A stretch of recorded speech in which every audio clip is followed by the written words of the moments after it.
The ITA Kickoff weekend will start on either Saturday or Friday, depending on which team team it is. And I'm going to go over the regions. Number one is Virginia. On the men's side, they're hosting Ole Miss, Princeton, and Nevada. None of those teams are either receiving votes or ranked in the top 25 right now. So I would say they're not in danger at all.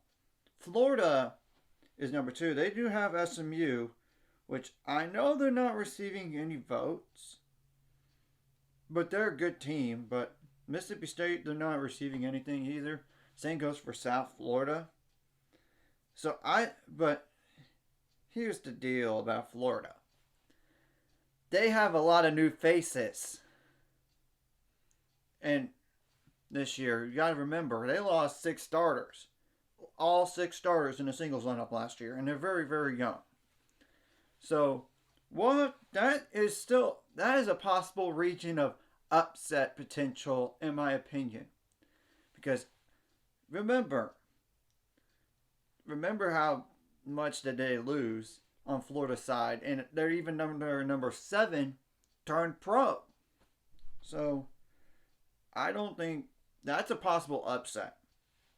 That's a possible upset. Now TCU, they do have the following teams: Utah, Texas Tech, Gonzaga.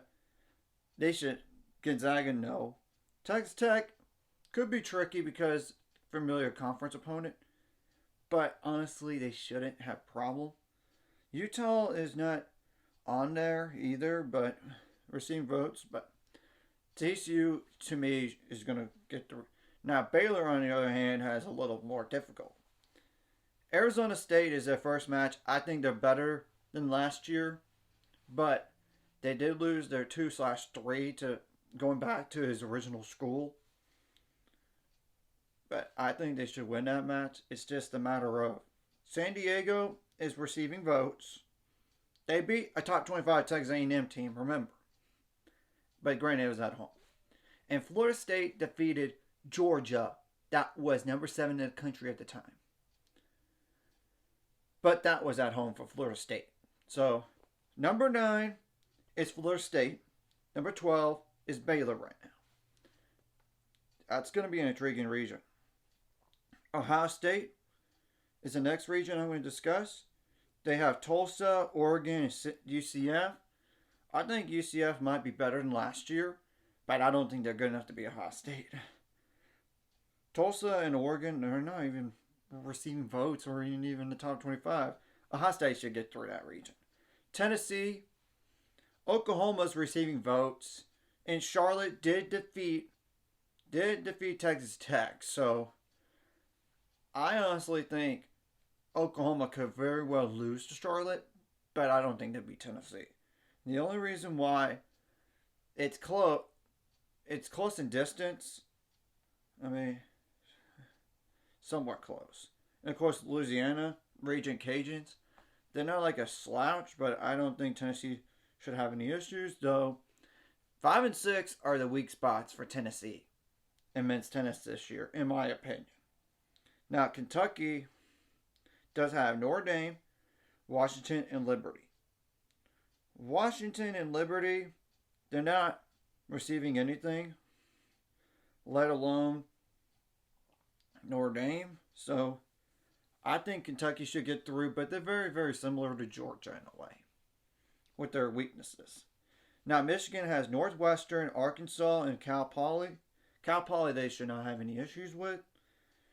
Arkansas, they're not receiving anything, but, and Northwestern, that is only tricky for Michigan because they're familiar with them because of the Big Ten. But I expect Michigan to get through. Now, Wake Forest, they're number 10 in the country right now, and Michigan is currently number 4.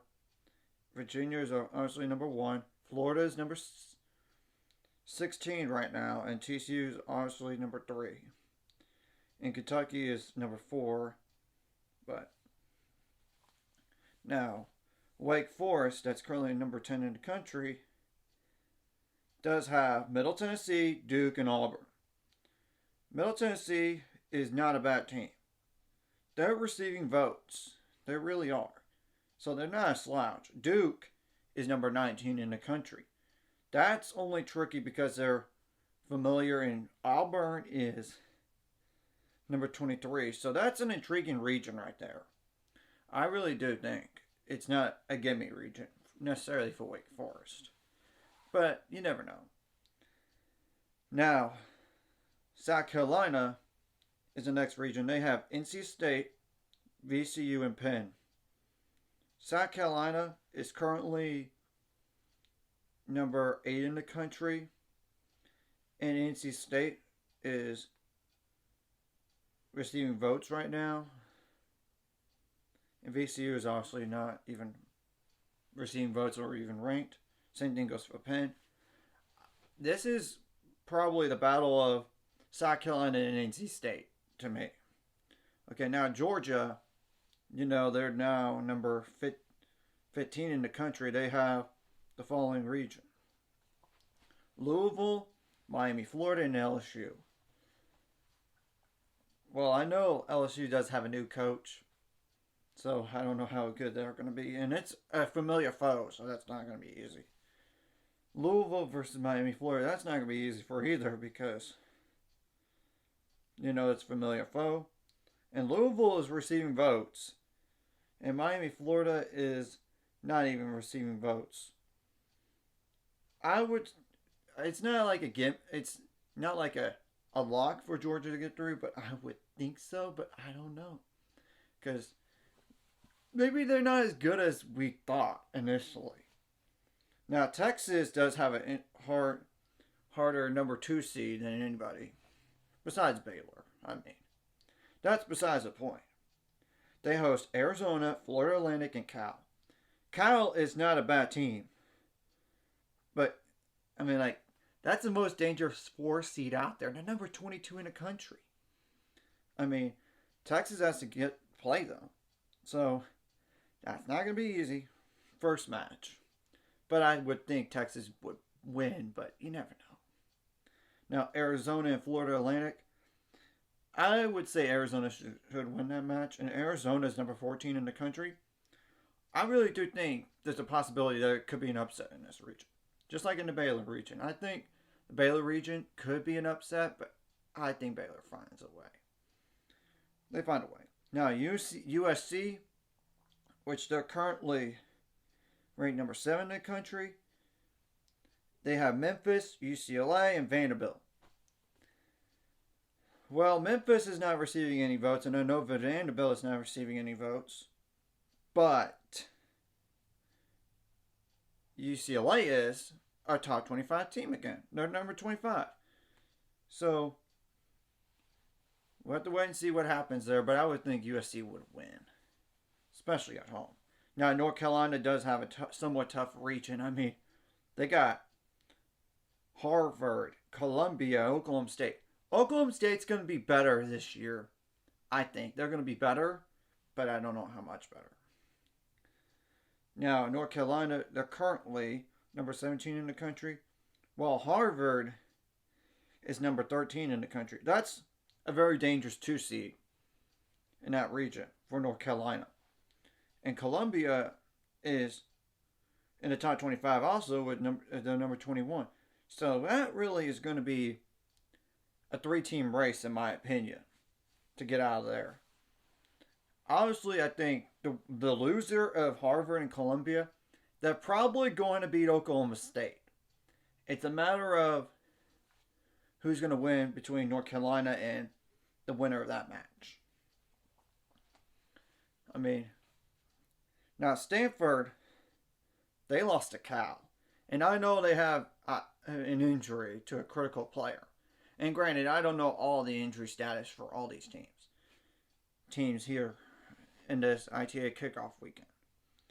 That Pepperdine, Texas A&M, and Georgia Tech are the other teams. Texas A&M is receiving votes. Georgia Tech's not receiving any votes. But Pepperdine is ranked number 20 in the country.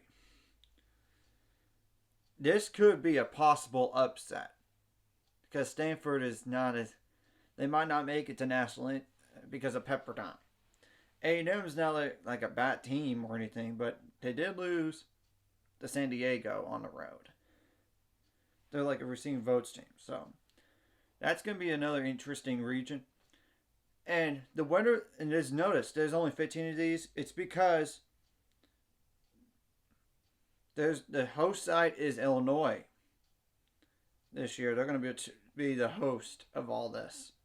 So, what's like IT like for the national indoor tournament later on? It's going to be within a few weeks. So, that's just a little preview of that. Like and subscribe if you haven't already. Let's get up to 5 subscribers. We're on the road to it. Let's go.